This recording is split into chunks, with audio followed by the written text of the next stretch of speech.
Bonsoir. Mon nom est Boris Mabillard. Je vais vous présenter les participants à cette to introduce the participant to this debate, which is going to last about 45 minutes, and then you will have the opportunity to ask questions for about half an hour. So that's our program of today's evening. But first, I would like to introduce the panelists. First, Stephen Rapp, flying ambassador for the global justice. You were in 2001 state attorney for the crimes pertaining to the medias. From 2007, you were the assistant of the general attorney for Sierra Leone. And you will answer in English, but you speak and understand perfectly French. So I'm going to ask you the question in French. You will have you have the opportunity to have some headphones for the translation. Wait, first, maybe you go on introducing the other panelist, Asiem El Difraoui, who is a specialist of policy, Egyptian. He is the author of Al-Qaida in Pictures and also of another book about Egypt. He's a great specialist of the Islamic propaganda. Theo Padnos, who is a journalist as well. American journalist, you have been. For me, it's very moving because we were together in Aleppo. You have been abducted in October 2012.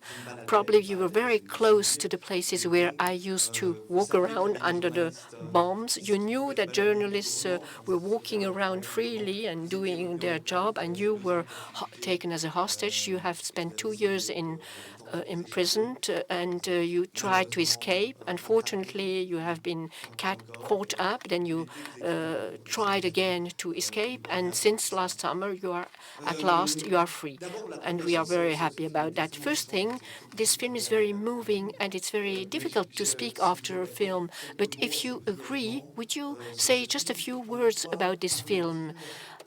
How does this film have an impact on people? This father saying that his son has been manipulated. What does it say about propaganda to us today, Mr. Ambassador? Maybe it's the message of Al-Haki, but I think that the message presently is much stronger because the jihadists,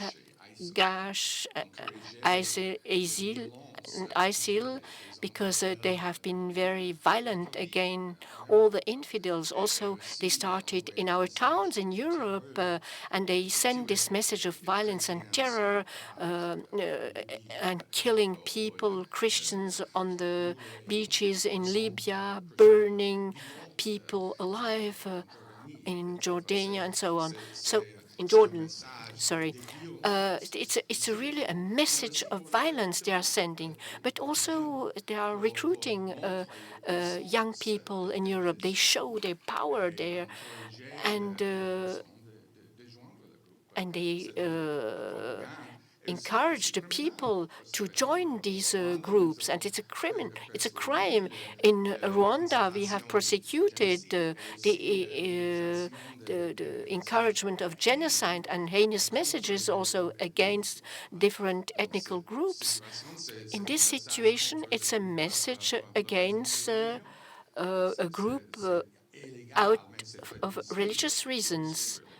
And it's very difficult to prosecute those people who are responsible, as we could see in the film. Could you say 2 words about the film? Yes, Asiem. The film was good. It has also shown that video and propaganda is something which is overestimated. One knows that all these propaganda plays a role in the radicalization of the young people. But it's not the main factor, and the film has shown this very well. This feeling to belong, of belonging to a group, to a family is much more important. It's first belonging to a group, and then the propaganda leads to radicalization. So what I wanted to highlight and to stress about this film, it's not that there is not only one way of radicalization. You had some things which were quite credible, but other things were done a bit too quickly. It's not because you are taking drugs and then meet somebody in the bus that you become you get radicalized. No, it's a very long process, and the process is very different from one person to another.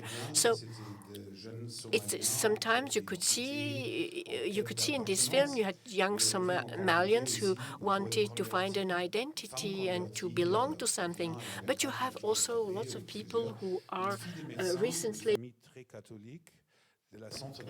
converted. For instance, a very Catholic family in south of France whose daughter joined the Muslim groups because she converted. So there is not only one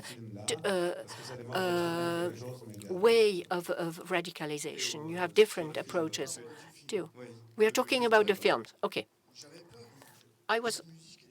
This music was very strong.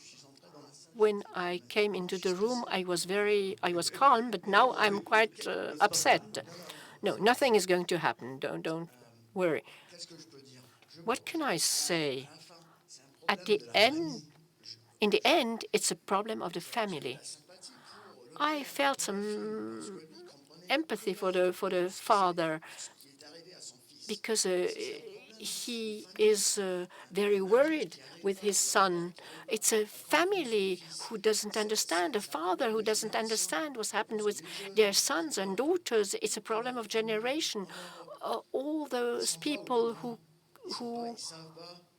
send their families in Europe, and very often they don't know what happens with their children because the children travel through internet before they leave for jihad. They are already psychologically away, and the family should know what is important to their children. So the public is a bit different. In the film, you have only Somalis who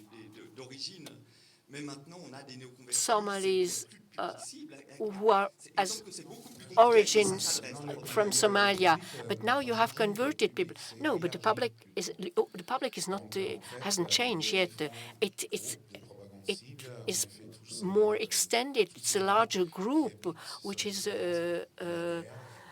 lives in this field where war is taking place and the jihad. But the Europeans and the Americans are very good praise in the symbolic meaning, because they are not the best fighters, but they are very useful because all these person joining Shabab and ISIL have a great value for the propaganda, because the propaganda becomes very efficient when such young people who speak French, German, and English, who know all the codes of the youth, and through the social networks they are addressing their fellow citizens in their countries of origin or the countries in which they have emigrated. So it's also for that reason that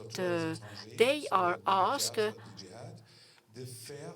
to commit these suicide attacks, because it's a very strong symbol to shock the Western public, to tell the public in the West, you see, those young people have come from your countries to blow themselves up.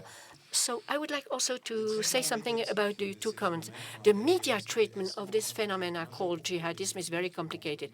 I like this film because it showed one way to radicalization, but one thing I didn't like so much is this music in the background, which was a kind of spectacular music and which was a kind of an element of counter-propaganda. And second thing is the return. So what happens after these massacres? It's useless to show this attack. To have shown it for only 10 seconds would have been much better. But when you're talking about this ultra-violence, I'm not very sensitive to that. But I'm not going to leave for jihad. But how does those code of ultra-violence work? How more and more you have young Westerners who leave to go and fight? So, this is a question I'd like to ask you, but I want to ask the same question to the Americans, because I think, we need to ask ourselves, a lot of questions about our societies, I mean, isn't, with, total, Hollywood trash films and reality televisions, no morals, no value, and all these American films. So why is it, that, people become receptive to this type of thing? I have no answer to that question. All that I can say is that now, within the Islamic State, I mean, there are young Europeans who've watched more extremely violent films, a lot of times American films, sometimes European films. I mean, they've played it, they've played non-stop violent video games, and through this ultra-violence and the videos they produce over there, and they're able to recruit other Europeans. So I'd like to actually put the question to you. I think we need to analyze our societies. I mean, this ultra-violence is nothing new. I mean, with the radio in Rwanda, and you were in charge of that case. This ultra-violence was part and parcel of the violence. Maybe I should respond in English, but I do think that this is different than the violence on television. It's different than fictional violence. I think those of us who saw the images of the reporter's head being chopped off, or saw the pilot burned alive, or those Christians killed on the plage in Libya, this is horrific, because we feel the pain of this, and the people who send this message want us to receive it with shock, with horror, with a feeling of let's not fight this group, let's not go there, but they also are doing it in order to encourage young people to join. Now, because it's a message of violence, because it builds toward a violent end, it is a criminal message, and it can be attacked through the law. But how do you prosecute al-Baghdadi? In El Raqqa, how do you reach the people that are doing this? You can reach those that are contributing to that process, but we have to look at it that way, and we have to use every means of the law to prevent that communication. That's only part of it. Obviously, the young men who are separated from their societies, who don't feel a stake in what they do, they're going to be susceptible to this message, and they need to be approached in all sorts of different ways. But we also have to recognize this for the criminal message that it is. As regards what Asiem was saying, a violence-based television culture, is that what made the propaganda possible? It's a form of propaganda. No question about it. But the question of whether it's a fictional propaganda or whether it is something that is happening in real life and has that dramatic aspect to it, I think is different. I'll just clarify something. I mean, the fact that we watch a lot of violent movies has not brought brought to life 1,000 jihadis. It has brought to life a tiny number of jihadis, and if they're influenced by so much else besides just violence on TV. It's also the call of their religion. It's also the presence of friends who are doing the same thing, as we saw in this movie. It's also, the fact that they're not doing very much here. And in fact, they are needed elsewhere. I mean, there really is true violence and oppression happening in Syria against the Syrian people. And a lot of the young people that are leaving Europe, they just want to help people in need. I know that you were very moved by the music, the chants. Yes, it brought back many memories. But there are a certain number of codes. How do these codes actually work? I mean, in these videos that are disseminated over the internet, I mean, you have, it's more songs than music. How does it work? How does it work? Well, first, singing. Singing is forbidden in Islam, but it's called an ashad, which it means. It's more a religious chant, and that's allowed. You're doing the same thing, but it's allowed. This is more, so when I was in prison, they would be singing all day long. But you said it's banned by the religion. Yes, so it's forbidden to say I am singing, but it's allowed to say Allahu Ashed. I am. How would you say it? I am. So it's a religious chanting. Yes. Yeah. So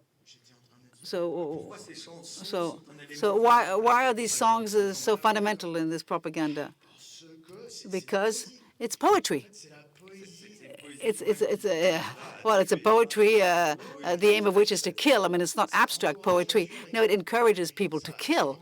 Yes, and yes, it leads to killing. And very often they would sing to me. In the morning time, evening, afternoon, they would sing these songs to me. And what is it that they were singing to me? Maybe you know that song because you hear it.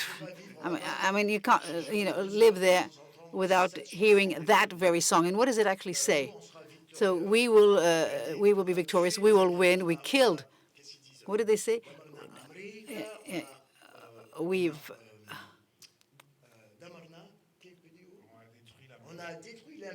destroyed America. Yes, stay with us. Okay. Yes, it's true. Again, music is not banned by Islam, and there's one, a very rigorous version, Salafist, Wahhabite, and I'd like to thank our friends from Saudi Arabia who ban musical instruments, the use of musical instruments. So what do the jihadists do? Because an army without military music or a video without musical background, well, what did they do? Well, they went for traditional Arabic music. So what they are actually, so there are no instruments. It's a cappella. And it's interesting. So it sounds a lot like rap music. And obviously, they've been able to recruit 2 or 3, 4, 5 European rappers that very famous German, French guy who died since, British. So now they're protagonists, the jihad, musical jihad, quote unquote. So European rappers, rap singers, and the version of this anashid that you mentioned. So we're going we've already destroyed America and we will be victorious. I mean, that's a very soft version. I mean, the real text is, we're going to kill everyone. We're going to kill the infidels and the Shias and everyone. So, so again, and I mean, it's crucial to have the music in any type of propaganda. And before it was more, sort of the Arabic songs without any instruments like you'd have in an Orthodox church. Just the voices, and now it becomes so. Actually, I mean, what we're doing is, codes that are being totally misused. I mean, the same goes for images and the films we see. And in fact, they're making use of the Hollywood type symbols, but in a perverted way. So again, Mr. Alex.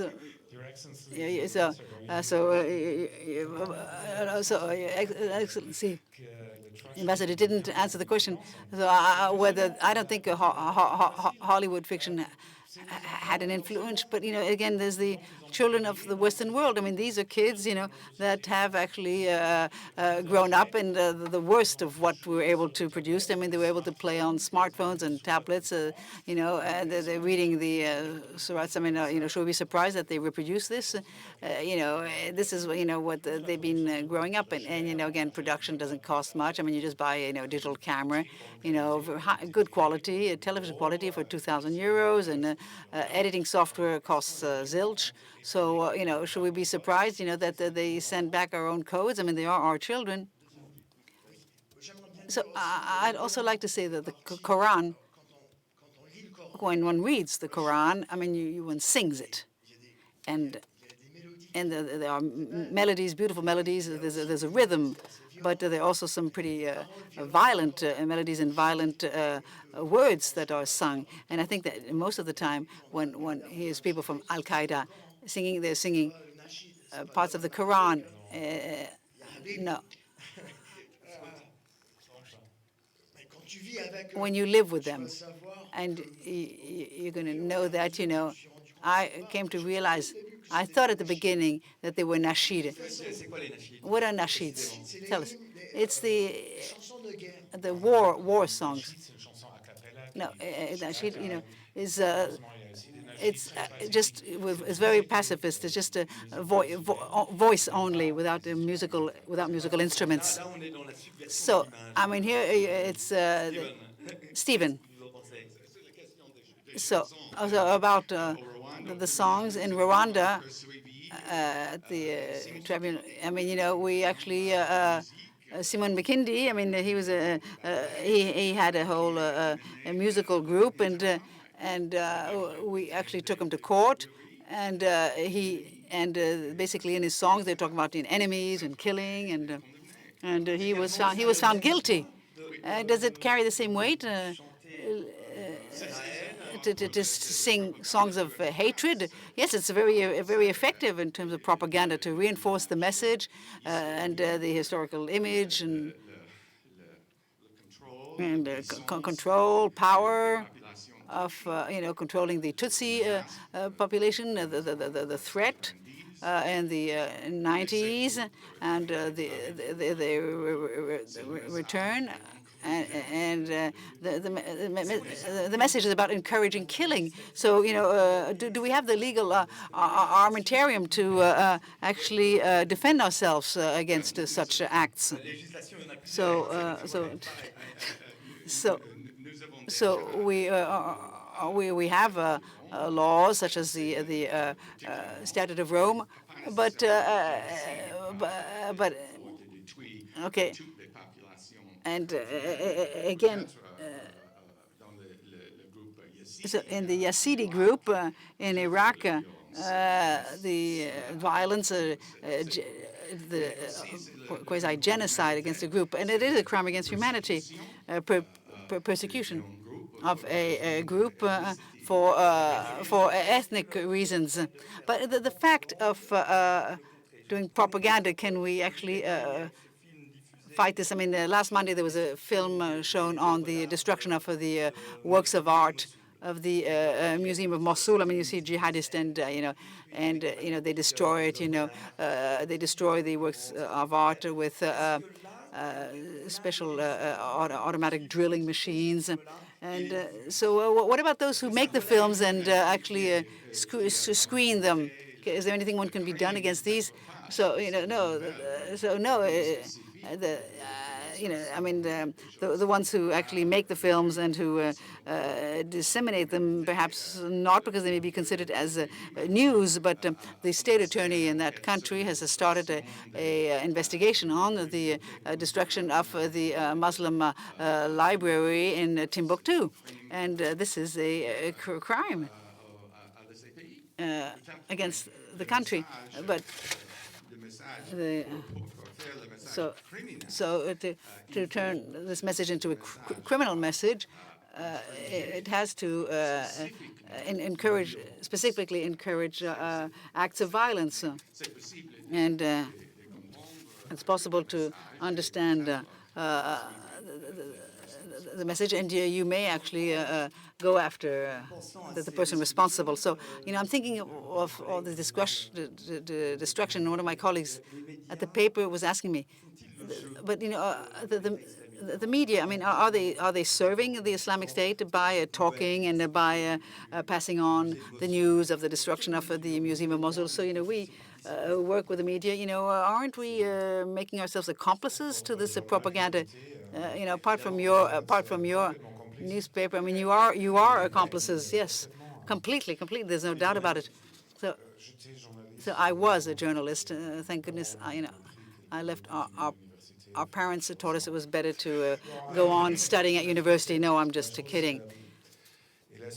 And so I think that the media and me too, in a certain way, we're accomplices of what happens because we don't know how to deal with this type of information, and there are certain medias that are more accomplice than others. So what happens? Daesh, Jihadists have fully well understood how the Western media system works. Functions, and for decades they've written articles on strategy of our media here, and they provide material that we can't ignore.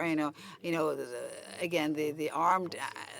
The 11th of September, September 11th, and these images, the photos, so powerful. And so, what do the media do here? I mean, they focus on the 8 o'clock news, on the most spectacular parts of the propaganda. And I think there is an alliance. I mean, everybody comes out win-win. I mean, a great audience for certain television channels. Okay, we didn't show the final. We just show enough to actually get people curious. And Daesh wins because it got free advertising space. And we're thinking of, we've been trying to, for the last week, to think of, the value of the advertising space we've given Daesh. I mean, for free. I mean, I think no multinational will be able to pay for such advertising space. And there's always a correlation, a very complicated correlation between terrorism that is reported by the media and the media itself. And I think we have to come up with a new approach. We shouldn't show these images, just mention a fact, put it in perspective. No. I'm going to try and give you a real-life example because we've been thinking about this, with journalists and colleagues about this very issue. So last week, 10 days ago, there was a new threat of Al-Shabaab. So Al-Shabaab threatened attacks against the shopping mall in Europe and the U.S., etc., that they were going to attack shopping malls. So a French television channel, for 1 minute, explains about these threats, and it starts, United States are under threat, Canada is under threat, Europe is under threat, and even such and such a hotel and the shopping mall in France is under threat.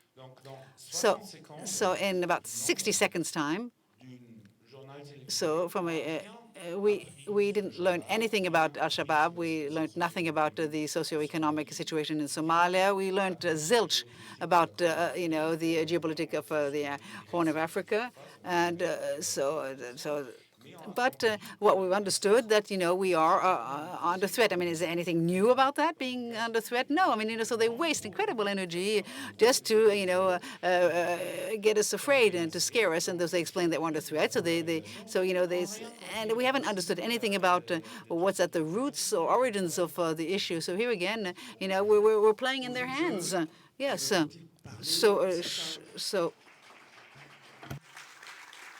Faut-il parler notamment des enlèvements certains pays? So I mean, certain channels. I mean, certain channels said they wouldn't actually talk about kidnappings and abductions. I mean, should we talk about it about the kidnapping? Well, it depends. I mean, some people. I mean, just to give you my example, I was really happy that nobody talked about me because I'd written a book that actually talked about my education in Yemen, how I was educated in Islam in Yemen, and I didn't want the people who abducted me to know that I'd written the book. They didn't find out.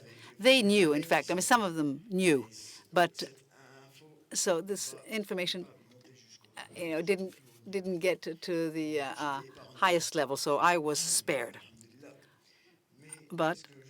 So what can I tell you? I think it depends on the case. Very often, I think it's in the interest of the hostage that he's talked about, and the experts. I think they have to examine all of this, and were you asked to be part of the propaganda system? I mean, you were abducted by the Jabhat al-Nusra Front. Were you asked to become part of the propaganda system? And tell us, they wanted me to go home and to be the Al-Qaeda ambassador in the Western world. And is that what you're doing here this evening? No. Is that the role you're playing this evening? So if I could help the hostages who are still out there, I'd be willing to say anything to any television channel. If it would help them out there, I'm ready to say whatever they want me to say if they release our hostages. And what do they want you to say? What John Kentley is saying. I mean, have you seen John Kentley's film? So your government is the only government that's not willing to pay for hostages and criticize, like, Foley's family, and you're ready to do anything to release them up, and you go against the official line of your country, of the U.S., that is. And Obama, he could have done much more for Foley, Kaylee Moore, and Luke Summers. They're all dead in the last 5 months, and we could have tried to do more. It's the fault of our own government.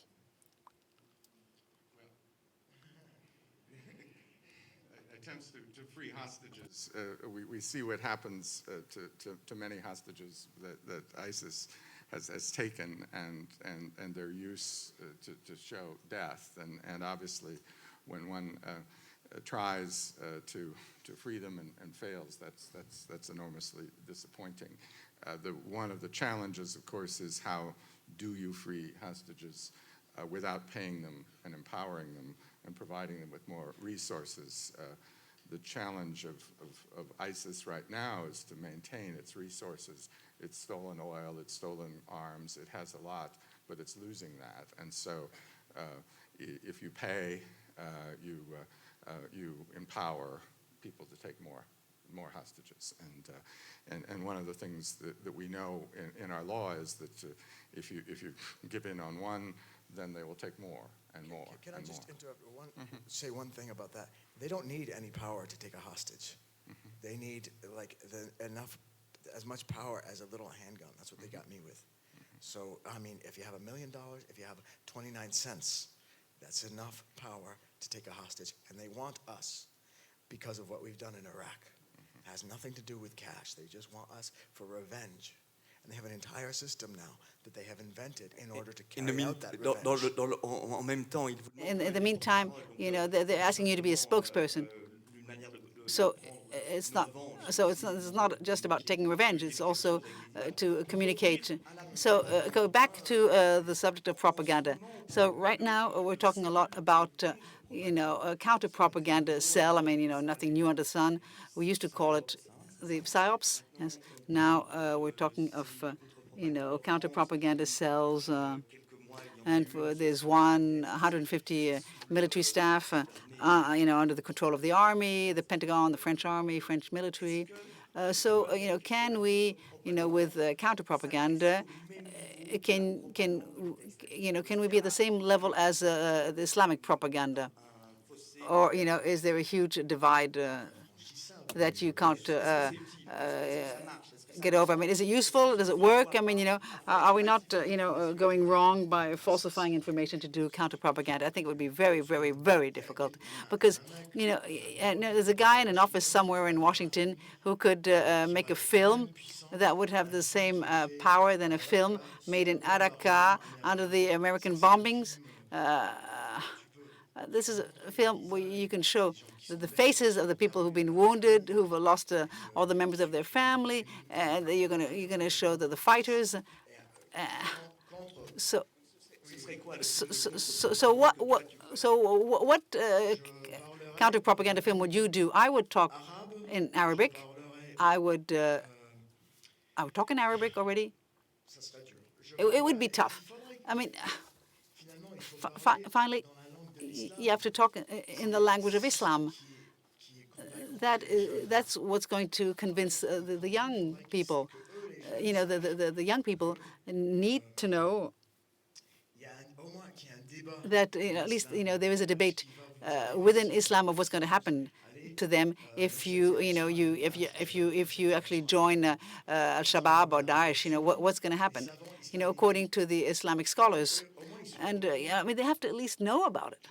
I don't know, but I think it would be very tough. And so it's not like going to a movie. It's knowledge of the Quran, opening up, friends. And they're going for the unknown, something new experience, an adventure. I agree about what you said as regards an official film, but we do need messages from Muhammad, the community, and the message from people who've left and who've gone there and who've come back, who've gone back to Denmark, United States, and the message of of things going wrong on the battlefield, the violence, the murder. This should be shown, and have to also show the desire to live and to live free. That's the message we should be able to put across. But you have to actually work on this message, with the Muslim community, in the country, in the field, on the spot, on site. So it's the.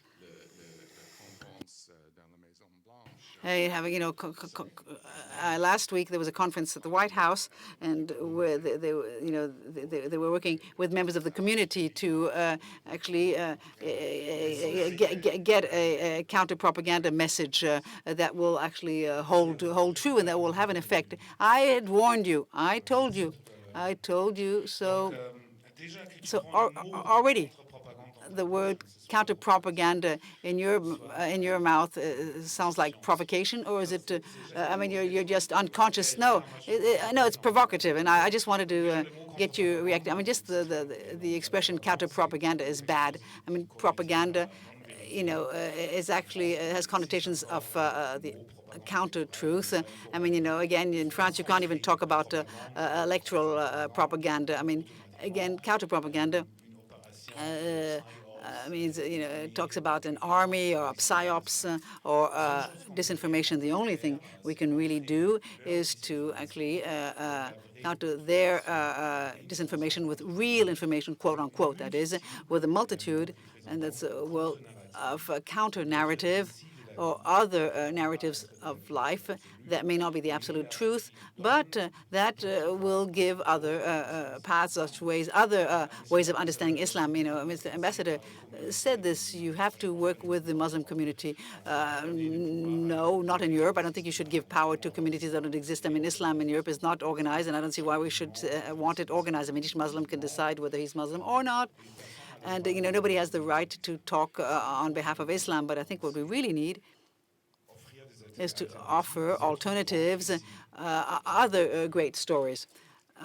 So the jihadists, though they've created a sort of, a story, a sort of a jihadist Star Wars with heroes and with a whole cosmology and a story with a capital S. And it's a lie, but they say they hold the absolute truth, and their vision of the world is consistent. So you have to show them that there's not just one vision of a consistent world. There are thousands of alternatives to their truth.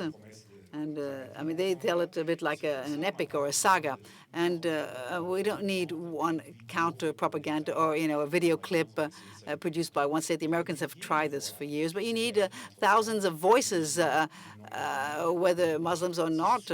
But it's sure that certain Muslims can be more credible than others, but it's not our job. It's not for the state to send a Muslim to go and do counter propaganda. An expression I find a little bit iffy, but that's how it's used. Okay. And time flies, so I think now we're going to give the floor to the audience here. So you are the public. So if you have any questions, raise your hands, and we'll bring a mic to you.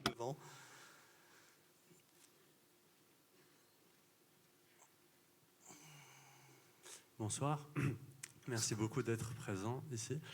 J'ai des petites questions très précises. Vous qui étiez captif en Syrie, avez-vous eu affaire à des gens de l'Occident, enfin de l'Europe aux États-Unis? Y a-t-il eu des ravisseurs, pas forcément les mêmes, qui ont essayé de vous convertir? Et je finis juste après, je rends le micro comme ça. Et j'ai une autre question pour monsieur qui a beaucoup observé la propagande. J'ai une question, comment arrive-t-on, pour ces jeunes qui peut-être pensent combattre l'injustice, etc., arriver de là à tuer n'importe quel civil? Comment ça se passe dans leur tête, si vous savez ou si vous avez une idée? Merci. Merci. D'accord, c'est à moi de répondre aux deux premières questions. La première, c'est est-ce que j'ai eu à voir avec des combattants de l'Ouest? Oui, oui, ils sont venus dans ma cellule pour m'interroger au mois de février 2013. Et puis j'ai rencontré un jeune Australien dans le désert entre Deir ez-Zor et Daraa au mois de juin de cette année. Et puis j'étais emprisonné avec un jeune Marocain qui a fait ses études aux États-Unis. Donc, la deuxième question, c'était quoi déjà? Oh, est-ce qu'ils ont essayé de me convertir? Ceux avec qui j'étais enfermé, on voulait que je me convertisse. Oui. Donc ça, c'était le problème le plus grave pour moi, c'était les autres prisonniers dans la cellule à moi. Oui. Maintenant, c'est à toi. Tu n'es pas encore converti. Ni convaincu, c'est très dommage. Donc la question, c'était, si je me souviens bien, comment on incite des gens à tuer des civils? En fait, c'est une invention française, un vieux dogme français. Moi, j'ai une petite maison à la campagne, à côté d'une ville qui s'appelle Béziers, malheureusement gérée par le Front National. Dans une guerre de religion, les troupes du roi français ont pris cette ville, et le commandant qui était en train de mettre en sac la ville, elle a dit, mais bon, il y a les cathares, mais il y a aussi des bons catholiques. Qu'est-ce que je fais avec les bons catholiques? Le roi de France a répondu, tuez-les tous, Dieu va reconnaître le sien. Et ça, c'est vraiment aussi l'argumentation djihadiste qui est très sérieux et très doctrinaire. Donc, si vous tuez des musulmans innocents, ils sont innocents, donc ils vont au paradis, c'est pas grave. C'est Ayman al-Zawahiri, le numéro 2 d'Al-Qaïda, qui écrit sur ça. Deuxièmement, en Occident, il n'y a pas des innocents à la base, nous on n'est pas innocents, parce qu'on a voté pour nos gouvernements, même si on n'a pas voté pour nos gouvernements, on le tolère, on ne le combat pas, donc, puisqu'on vit dans une démocratie, on accepte cette démocratie, qui d'ailleurs pour les djihadistes est une forme d'idolâtrie, on est tous coupables, donc on peut tous nous tuer. Et si jamais il y a un bon bébé musulman qui a 2 ans, Monsieur Dieu qui va reconnaître le sien. Une autre question. Belle chose. Belle. Madame au centre.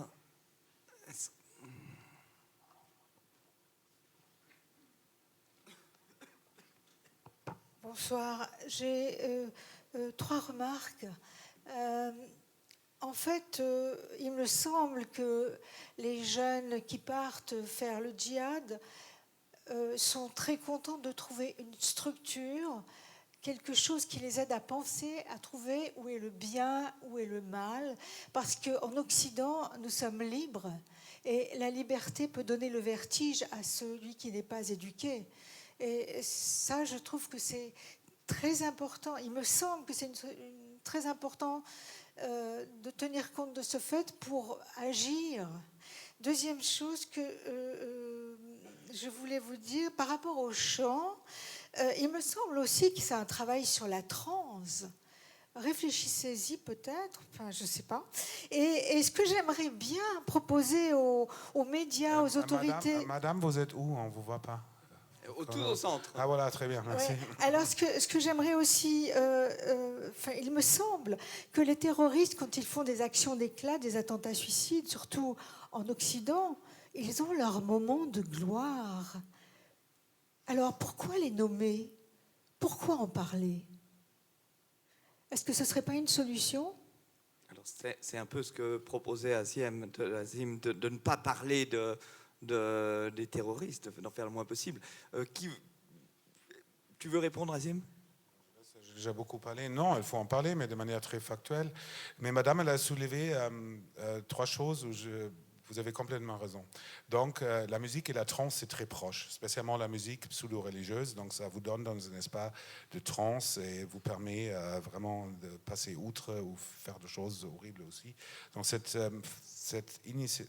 initiation au trance collectif, c'est très important.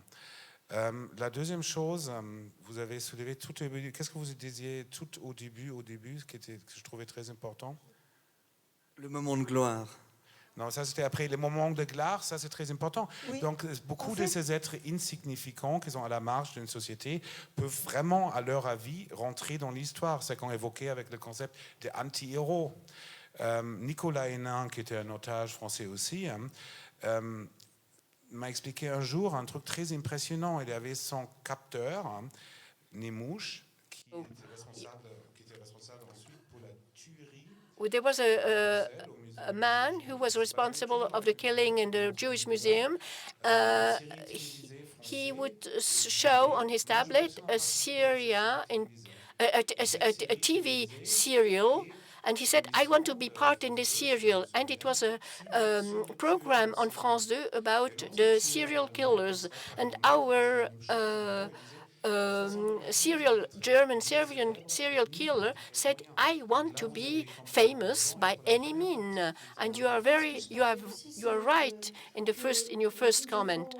What I wanted also to say is that we tried to become free as human beings, but some people are not educated to freedom, because freedom is something which is very disturbing. I have a friend who has written a PhD work on the conversion of women to Islam, and it has nothing to do with jihadism. But in a very free society, many people are trying to find some marker. So Islam is much more strict than Catholicism.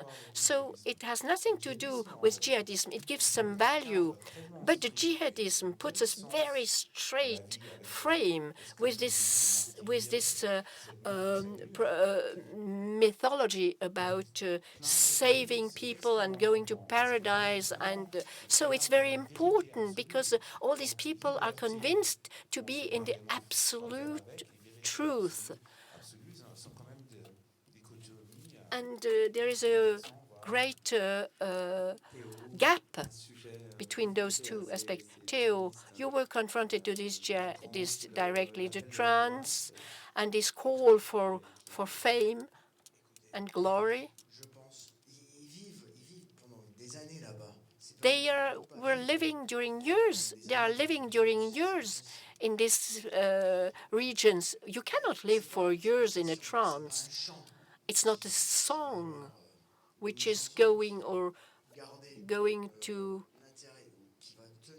keep them interested and to allow to control this young person. It's a whole life experience. He has the feeling that he is learning things which are very close to the most important things in the world. By doing a jihad, by reading Quran, did they talk about this fame linked to the martyrdom? Yes, very often they said, either we're looking for victory or to go to paradise. So the victory would to invade Rome or Jerusalem. This is their victory. I think you can see the difference between the new young Westerner who are recruited for jihadism and those who are somehow triggered by hopes because they felt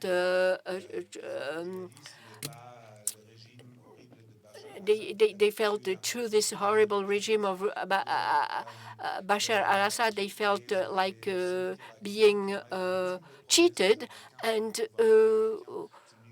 what happened in 2006 in Iraq with the American and Iraqs, the people of Mosul. Mosul was an autonomous province, independent from Baghdad, and now they are completely marginalized. So you have to make the difference between the people who were born there and fighting with this jihadist ideology compared to the young Westerners coming to fight. So there is a difference between the Westerners and the local people. They are a problem for their societies there. The problem of jihad is not a problem for us in Europe. They do not come up to now. They didn't come to Europe to make jihad. Those who did the attacks in Paris, they didn't go. But the first victims are the local people. Population. Yes, this gentleman in the back. Good evening. I would like to speak about something else. Oh. And I would like to hear your opinion on that.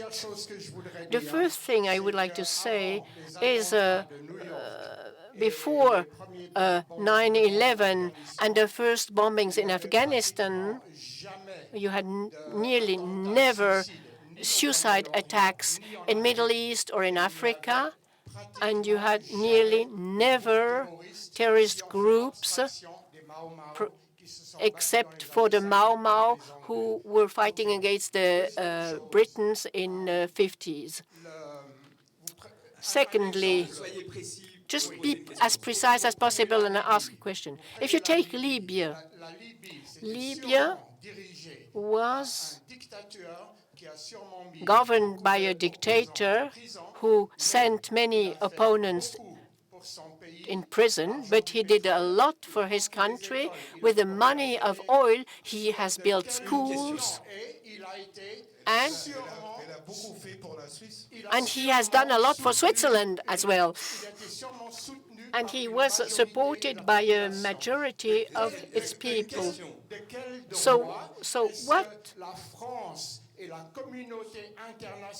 what is the right of France or international community to invade Libya? Please. I don't think that is the topic of our debate. Something about propaganda? Do you want to react? I want to answer quickly. Your first assertions are completely false. The suicide attacks started not through Islam, but the Tamil Tigers in the 60s. Then, before September 11th, you had also suicide attacks in Europe. In 94, after the coup in Algeria, you had Algerians who tried to kidnap an Airbus to make it crash on the Eiffel Tower. Then you have the attacks on the Metro Saint-Michel. For September 9, you had the attack against the U.S. Embassy in Tanzania and Kenya. Then you had also the suicide attacks, which were started by Shiites as a warfare.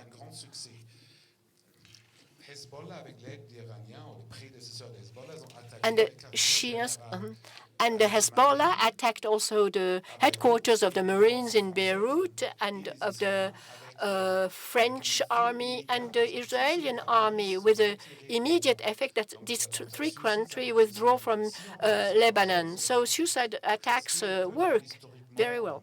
So you have to tell the story correctly, the history correctly. I would like to have your opinion. What do you think about this Islamophobia which started already a long time ago? What's it wave of Islamophobia? What can we do against that? What do I think? I'm not for the Islamophobia. I like Muslims. What can I say? As I'm against Islamophobia. Do you have an answer? No. Another message, as Clinton, when he made a speech in the White House last week against extremism, not against Muslims, but it's a question, well, the issue of violence, which has to be contained. And the president mentioned also the Crusades. It's another situation of violence. But now the threat of a specific group in the Middle East, it's not a question of religion only. You have to work with the Muslim communities to fight against violence.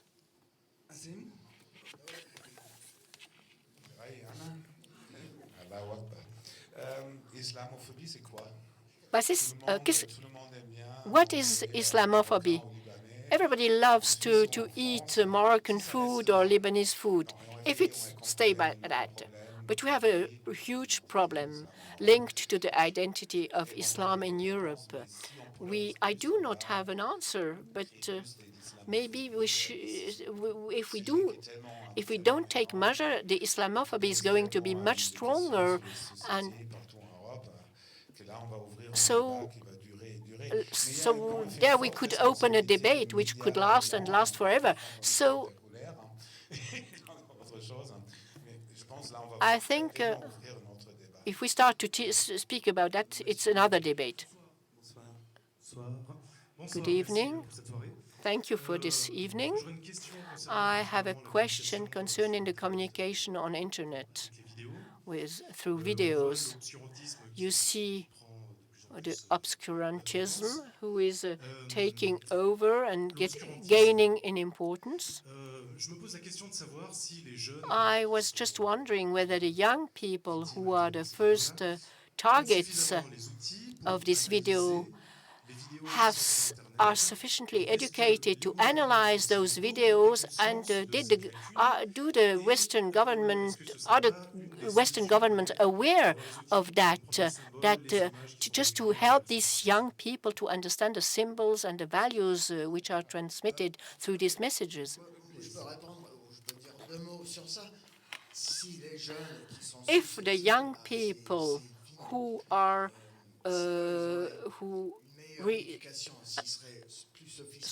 watch these videos were a bit better educated, would be fantastic, but they are not. So the question is, how can we develop their knowledge of life, their knowledge of the symbols of Islam? You have to start on the scratch. So I think you have a lot who are very receptive to all these propaganda films. I don't see where we can find a solution, because those films touch their hearts. Two last questions. Please. So the issue you raised is something on which a lot of people about which a lot of people are thinking and reflecting. Generally speaking, in all the schools in Europe, you have little classes of media literacy. It should be mandatory just to understand how the media work. then you have a second problem which is goes with the first, is the analysis of extremism, jihadism, and so on. It's to have campaigns of explanation of what is Islam, what is the symbolism Islam. Lots of programs are being set up. When we watch this black flag with this Arabic writing, we think that it is a jihadist flag, but actually they stolen this flag from Islam, which is it is just a flag with the Shahada, a quotation, there is no God than Muhammad, other God than Muhammad, and Muhammad is his prophet. So many people are thinking about those very important questions, how to reconquer this symbolism which has been stolen by the jihadists, and to explain a bit everybody in a course about symbolism of Judaism or of Islam. But Leo, I think it's a question I'm not privileged because I'm the director of a festival. We are in a film festival here, and we have been speaking about the codes and the easiness with which the jihadists are able to reproduce staging of those scenes, like in Hollywood or Western films. But when we go to cinema, there is one very important factor, when you feel like what is happening in the film. And this phenomena of identification, when you if you see those persons that they are Westerners, it helps us to identify them and to be afraid. Yes, but the hangman, you have a double identification with the Muslims, with the people being beheaded, and the executioner. I don't know if I understood the question well. Around identification, the fact that the victims are very often Westerners, is the identification with the person is a code of cinema. How does it play a role in the Islamic propaganda? Because the victims are Westerners, they are being beheaded. So it's a film for us, of course. Of course, I think that it is a film for us. Because they know how to scare us. They are very good at that. And while I was in prison in Syria, I had the feeling that they wanted to do to everybody what they did to me. And when I came out of prison and I saw what they are doing with their videos and films, I just realized that they are going to try to do what they do to me, to my heart and to my body. They are going to do the same with their films, with their propaganda. And they are going to send their message through the films and scaring us. Because I lived in scare during nearly 1 year. And this comes to what? To the Islamophobia. They have very well understood that scaring creates the polarization and more Islamophobia. And so you will have more and more people joining the movement. I would like to add something regarding your question, Leo. The question is, the issue becomes more dangerous through the recruitment of these young Westerners. Suddenly you have these heroes or anti-heroes who speak the language of Paris, of some districts in Paris or in Switzerland, the language of a ghetto in England. So they know this code. And they say, we are like you, and maybe you will be able to do the same as we do, the same atrocities. So the situation is very dangerous now. So the question is very important. Une dernière question. So one last question. Non, c'est toi.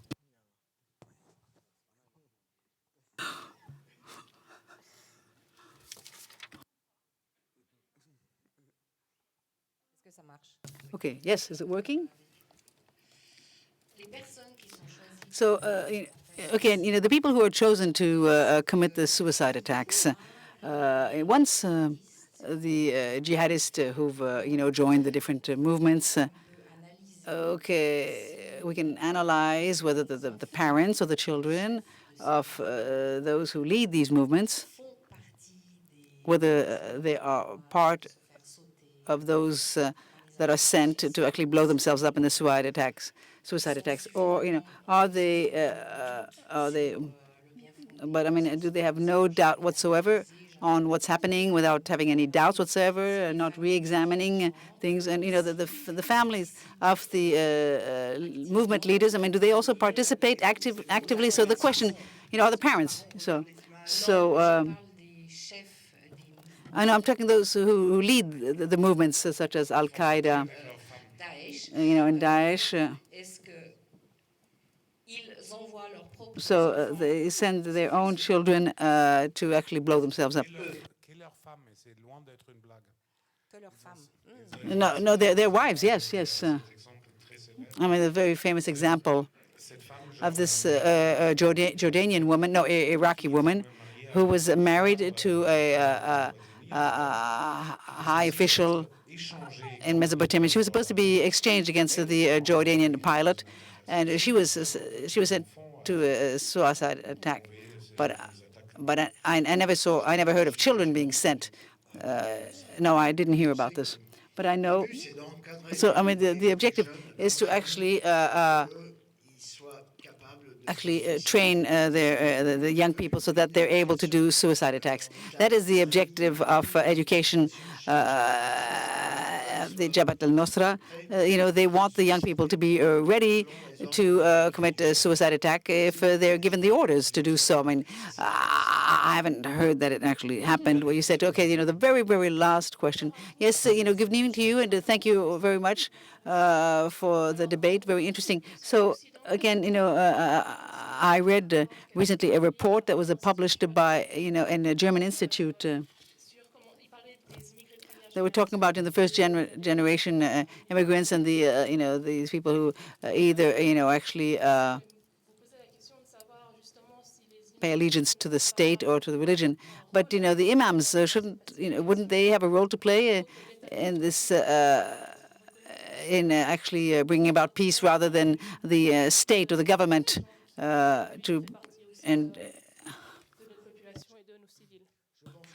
so I think the problem is that.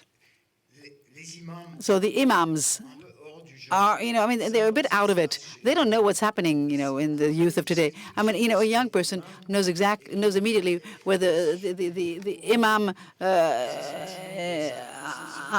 understands his idea of Islam, and if the young person realizes that the imam is not going to approve his viewpoint of Islam, he's going to go on the internet. I mean, you can't convince an imam if you can talk to the imams, that is. But I mean, if nobody listens to them, then it's pretty useless to convince them to talk to the young people, because the young people already don't listen to the imams. I mean, we need Muslims in the mosques to actually organize discussions with the young people and to discuss issues. I mean, the problem with the extremists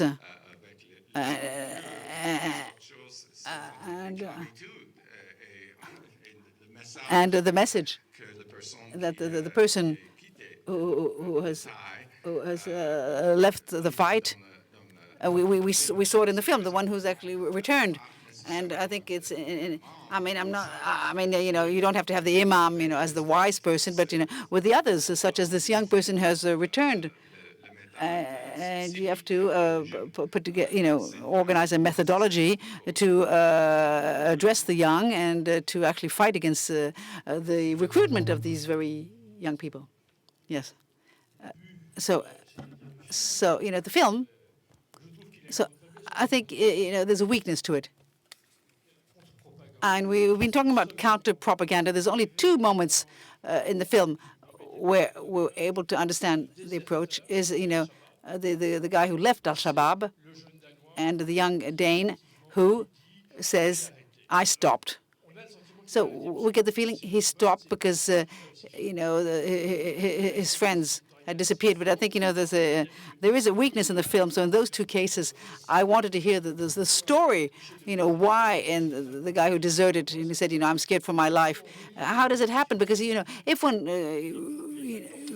if you read, what contributes to people deserting Daesh, that's exactly what you get. And you see that the guys leave, and, the nomenclatura, if I can call it that, is not going to go fighting. And I think that, one of the weaknesses in the film, it is a film festival. Again, they didn't actually optimize those two moments.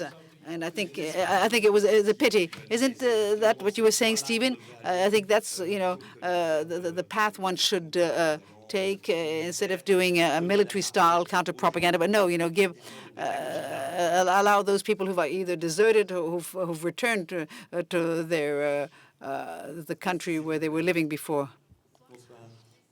Good evening. Thank you. Very interesting. So I thought. So Daniel Schneiderman, a few years ago, he had a program on French television where he was he was using actually television to teach young children at school, and I think that's a very good approach. And so a question, please, madam. So here's my question. So don't you get the impression?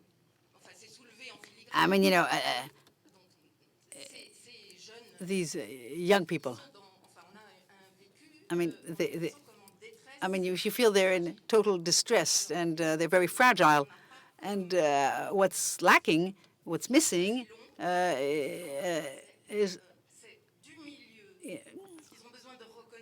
and they need recognition. They need an identity. Again, maybe they don't need to become superheroes, but just they need to actually gain an identity within their own community. So you're saying it's because they want to be recognized, and because, and again, they're spotted as being fragile. So your question, please, madam. So the importance of the local community, and I'm thinking of,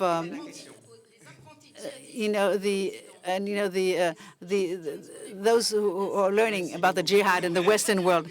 So your question.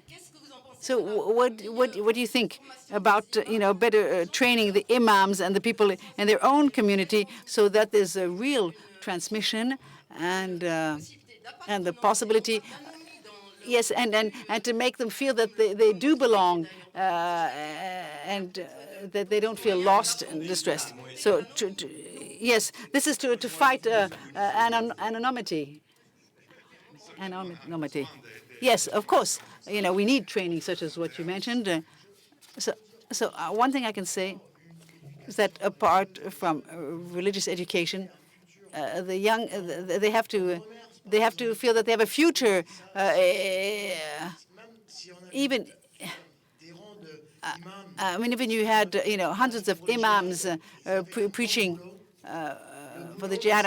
If these guys had a good job, they'd keep their job and they wouldn't go out there fighting. And however persuasive the imams might have been, I think they'd be giving more attention and love.